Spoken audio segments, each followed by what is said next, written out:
dahil po napakaraming tao sa Robinson at sa Walker dahil walang kuryente. Sa bahay na lang kami kakain. O, syempre may dessert. Tsaka merong, ayan, bumili na rin kami ng tinapay at soft drinks. Ayan, o, yung anak ko, ayan, o. Happy birthday to me. Ayan, happy birthday to me. Ayan, simpleng salo-salo lang mga lalabs. Ayan. Dahil pasukan, syempre, kain tayo. Ayan, kain tayo mga lalabs. Ayan, kain na kami. Ayan, siya daw ang unang titikim. Happy Titikman ko lang birthday. po. Anong wish mo? Kahit wala tayong cake.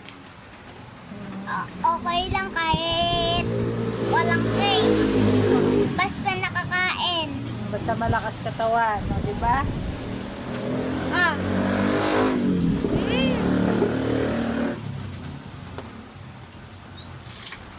Yan lang. Kain na po tayo.